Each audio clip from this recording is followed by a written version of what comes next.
Itu signifikansi. Paham ya? Jadi signifikansi itu atau sig itu adalah nilai akhir atau nilai nyata dalam penelitian. Di mana dari nilai itu kita akan mengetahui bahwa penelitian yang kita lakukan itu akan memiliki dampak atau tidak. Contoh. Ya contoh, nanti kalau contohnya akan saya jelaskan di berikutnya, tapi nggak apa, saya awali di sini. Ya, misalnya gini. Jadi ada banyak cara dalam menyimpulkan hasil penelitian atau dalam menjawab hipotesis. Yang pertama itu membandingkan, misalnya kalau uji korelasi ya, membandingkan R hitung dengan R tabel. Itu nanti rumit karena kamu harus tahu R tabel dulu ya. Larian ngintip R tabel dulu ya. Itu kelamaan, nggak apa-apa. Sekarang saya berikan cara yang paling mudah dalam menjawab hipotesis atau menyimpulkan, yaitu dengan membandingkan nilai sig dengan taraf kesalahan. Gimana tuh? Artinya gini, nanti taraf kesalahan saya jelaskan setelah sig ini, tapi nggak apa, saya awali dulu. Jadi gini aja ya, bagi Vianus dimanapun Anda berada, di Indonesia ataupun di Surabaya ataupun di Jawa Selatan, di Jawa Barat ya, atau di Kutub Utara, Kutub Selatan, nggak apa-apa ya. Menjawab hipotesis atau menyimpulkan hipotesis ya, yang paling mudah itu adalah dengan membandingkan nilai sig dengan taraf kesalahan ya, nilai signifikansi dengan taraf kesalahan atau margin of error ya. Pada umumnya margin of error yang digunakan penelitian kalau di bidang sosial itu umumnya adalah 1%, 0,01 dan 5%, 0,05. 5% itu sudah bisa digunakan di skripsi, tesis, disertasi. 5% itu sudah sah. Oke. Jadi gini, bandingkan saja nilai sig dengan 5%. Dimana kalau nilai signifikansi itu kurang dari taraf kesalahan, kurang dari 5%, maka H0-nya ditolak. Dengan artian HA diterima. Dengan artian lagi, penelitianmu ada pengaruh, ada hubungan, ada perbedaan. Ingat ya, kalau nilai signifikansi, nilai sig itu kurang dari 0,05 atau kurang dari 5%, berarti penelitian Anda H0 ditolak. Dengan kata lain, HA diterima. Berarti artinya adalah ada hubungan, ada perbedaan, ada pengaruh. Yang harus dihafal adalah apabila sig kurang dari 5%. 5% dari mana, Pak? 5% itu yang menentukan peneliti. Bisa menentukan 1% boleh, tapi itu terlalu detail nanti. Bisa 3% boleh. Sudah saya bilang bahwa di bidang sosial itu sah menggunakan 5%. Pausan saya. Ujian. Oke, ya. Jadi sekali lagi ya, untuk menjawab hipotesis yang paling mudah itu bandingkan saja nilai signifikansi atau nilai sig dengan taraf kesalahan atau dengan margin of error. Nah, bandingkan saja dengan 5%. Nah, 5% itu dari mana, Pak? 5% itu yang memilih peneliti. Itu otomatis, tidak perlu rumus ya. Peneliti mau memilih 1% monggo. Mau memilih taraf kesalahan 2% monggo. Tapi 5% itu sudah umum. Sudah bagus kalau di bidang sosial, di pendidikan ya. 5% itu digunakan di S1, S2, S3, S4, S5 sah. Bagus ya. Oke, nanti saya jelaskan di berikutnya. Sekarang kita fokus di sig. Ingat ya sekali lagi, kalau menjawab hipotesis yang paling mudah itu adalah membandingkan nilai sig ya, sig itu signifikansi dengan taraf kesalahan atau dengan margin of error. Margin of error-nya 5%. Saya rekomendasikan 5%. Itu yang memilih Anda sendiri sebagai peneliti. Tidak perlu rumus 5%. Oh, saya ingin menggunakan 5% taraf kesalahan. Ya itu sudah ditulis saja deskripsinya nanti. Ketika nilai sig itu kurang dari 5%, berarti H0-mu ditolak. Artinya HA diterima. Kesimpulannya berarti ya kalau uji korelasi ya ada korelasi, ada pengaruh, ada perbedaan gitu. Gimana tentang sig? Paham nggak signifikansi?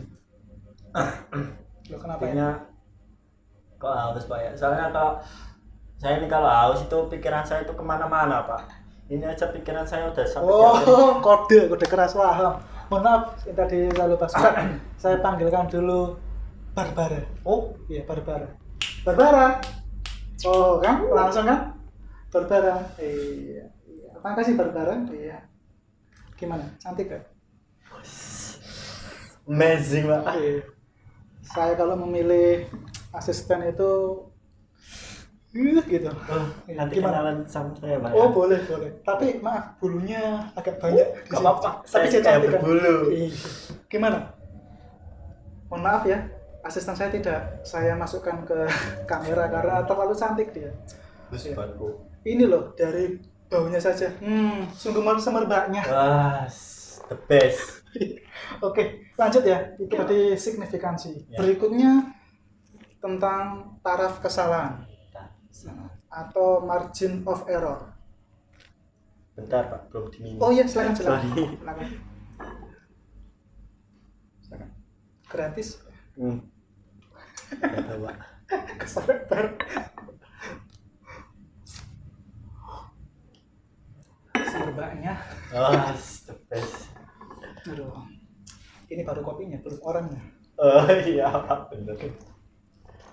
Oke, kita lanjut ya. Kita Ya. ke taraf kesalahan atau bahasa Jombangnya itu margin of error.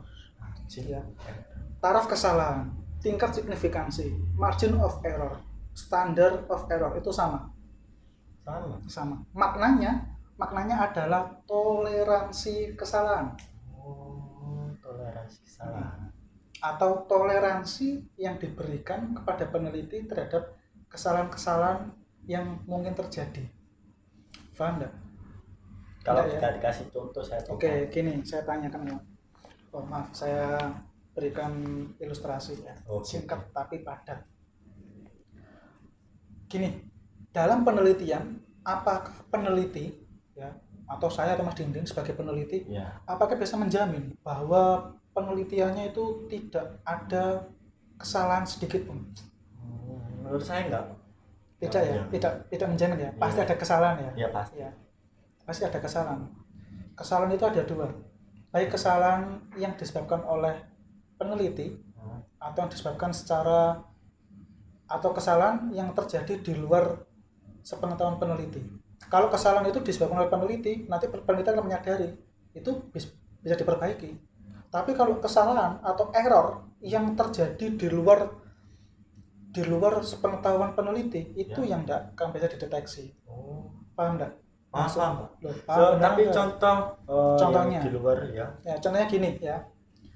Mas Dindin kan prodinya kan prodi psikologi pendidikan ya. Iya. Nah, Mas Dindin misalnya meneliti tentang hasil belajar siswa. Hasil belajar. Jadi menggunakan instrumen tes untuk mengetahui siswa itu belajarnya seberapa tuntas itu loh. Ya, Menggunakan biasanya. tes. Ya, oke. Ini contoh kesalahan yang terjadi di luar pemahaman peneliti. Jadi peneliti itu tidak tahu kalau ada kesalahan karena kesalahan itu terjadi sangat samar. Kelihatannya tidak ada kesalahan, tapi di situ ada kesalahan. Nah ini contohnya, Mas Dindin membuat butir pertanyaan kepada siswa. Misalnya Mas Dindin membuat 10 pertanyaan berbentuk multiple choice, pilihan ganda A sampai Z misalnya. Oh iya.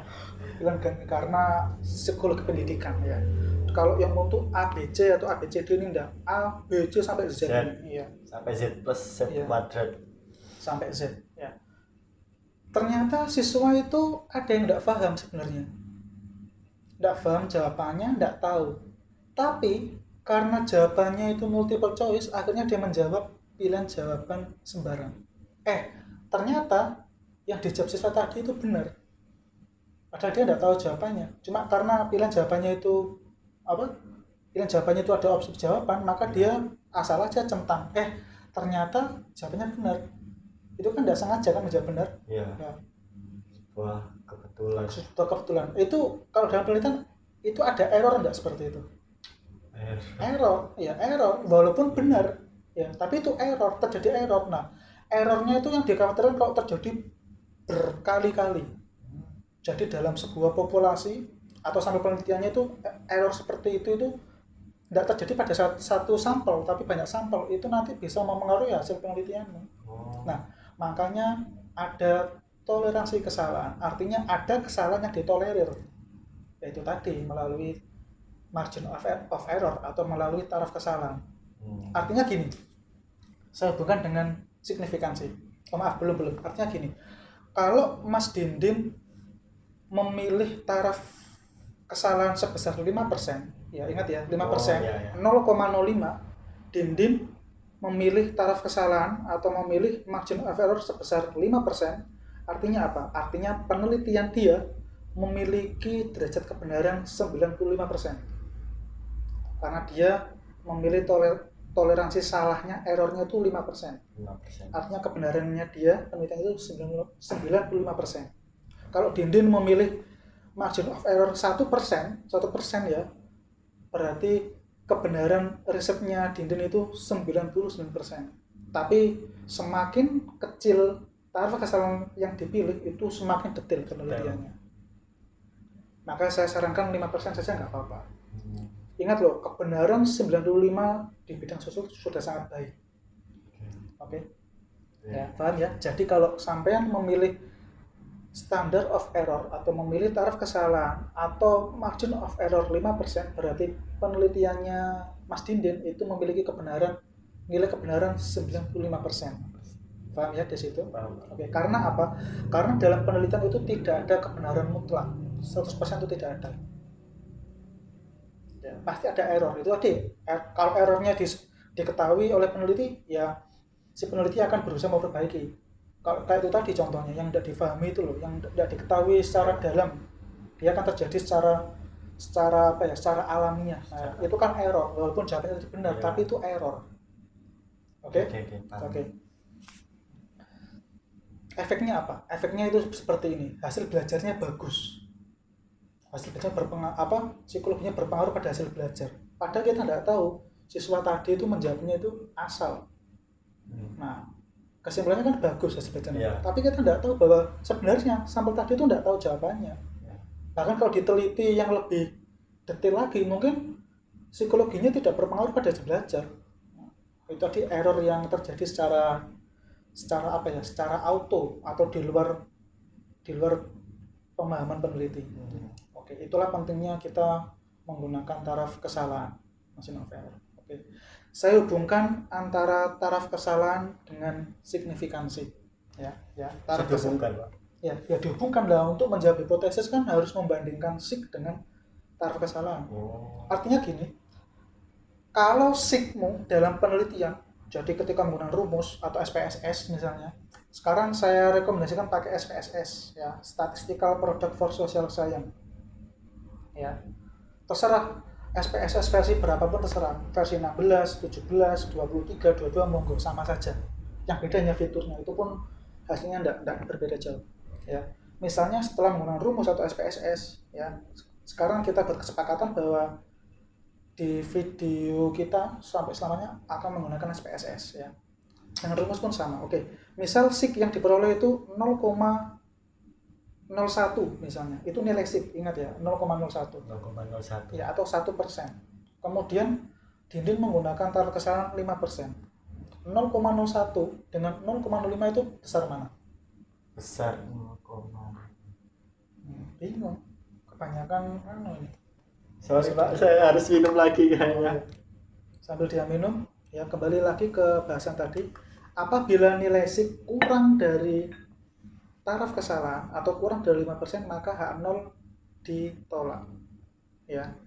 0,01 dengan 0,05 itu 0,01 itu apa? Lebih besar atau lebih kecil? Kita 1% dengan 5% itu banyak mana? 1% sama 5%, banyak mana? Banyak 5%. Banyak 5%. Makanya 1%, 0,01 itu kurang dari 5%. Kira. Ya, ingat loh, sig-nya kurang dari 5%. Berarti H0 ditolak. Berarti ada pengaruh penelitiannya, ada hubungan. Beda kalau ternyata sig-nya setelah dihitung pakai SPSS, ternyata sig-nya itu 0,7 misalnya, ketemunya 0,70. Dindin menggunakan taraf kesalahan 5%. 0,7 itu lebih dari 5%. 0,7 itu lebih dari 0,05, maka H0 diterima. Ya. tidak ada pengaruh atau tidak ada hubungan atau tidak ada perbedaan. Ingat ya, apabila SIK kurang dari taraf kesalahan atau apabila SIK kurang dari 5%, maka H0 ditolak. Ingat itu. Oke, ya. Jadi hari ini materi yang saya sampaikan itu ada 4 ya. Materi hipotesis, asumsi dan signifikansi dan taraf kesalahan. Ya, materi ini wajib atau harus dikuasai, dipahami oleh calon peneliti karena ini materi-materi pengantar. Ibaratnya itu ini prasyarat sebelum memahami uji analisis statistik. Ya. Kalau penguasaan ini bagus, kedepannya penelitiannya pasti benar secara metodologi. Ya. Kalau di bangku kuliah 4 materi ini tuh saya sampaikan bisa 4-5 kali pertemuan. Di antum saya sampaikan tidak sampai lebih dari 30 menit. Iya. Gimana? Paham enggak kira-kira? Alhamdulillah paham. Oke, alhamdulillah. Yang penting antum semangat dalam belajarnya. Iya, Pak. Makasih loh, Pak. Iya, sama-sama. Ada yang tanyakan, Pak? Sekarang enggak ada, Pak. Bisa difahami ya? Iya, Pak. Oke. Bentar, Pak ya. Ada telepon nih. Oh iya. Siapa sih? Ibu saya telepon, Pak. Boleh saya angkat? Oh iya, diangkat aja. Kalau ibu itu harus diangkat. Ibu itu nomor 1. Silakan. Halo, assalamualaikum. Dia apa, Bu? Kombrek. Hah? Kaget saya. Kombreng. Aku kaget. Nah, innalillahi wa inna ilaihi. Kok iso? Apa ini? Lah mang bari dolen bareng kok.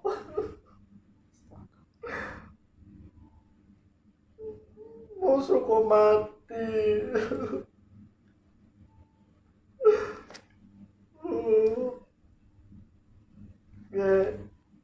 Nggih, langsung mato. Nggih. Telepon, nggih mato niki. Waalaikumsalam. Ada apa, Mas? Kompreng, Pak. Kombrek. Siapa teman sampean meninggal? Iya, Pak, teman saya meninggal. Prodi pendidikan juga. Bukan, Pak. Maksudnya Kompreng itu tokek saya. Nama tokek saya. Iya. Saya tuh bercita-cita ya. Semoga saudara Gombrek ditempatkan di tempat yang layak. Amin. Dan dapat kesejukan kubur ya. Amin, Pak. Makasih. Kalau boleh tahu, Mas Gombrek sakit apa? Kalau boleh tahu. Gagal jantung, Pak, kata ibu saya. Gagal jantung. Iya. Sini, akan mendekat. No. Sabar ya, Mas. Kegagalan adalah keberhasilan yang tertunda. Kegagalan. Udah meninggal. Ya. Mana Pak gagal lagi? Gagal jantung kan. Iya. Kegagalan adalah keberhasilan tertunda, nggak apa-apa. Ya, mungkin nanti akan mendapat tempat yang aman. Oke, sudah. Diminum dulu. Setelah itu boleh menghadiri pemakamannya. Maaf loh Pak, saya ini harus pulang. Iya, diminum dulu. Saya minum Pak ya. Iya. Itu bajikunya dihabiskan. Oh iya Pak, gratis kan Pak ya? Iya, gratis bro.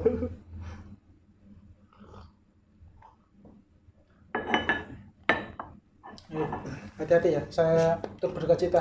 Iya Pak, ya. Boleh.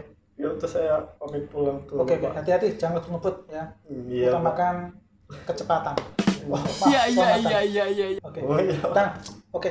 Nanti bisa lanjut ke saya kalau ada yang bertanya. Oke, Pak. Oke, silakan.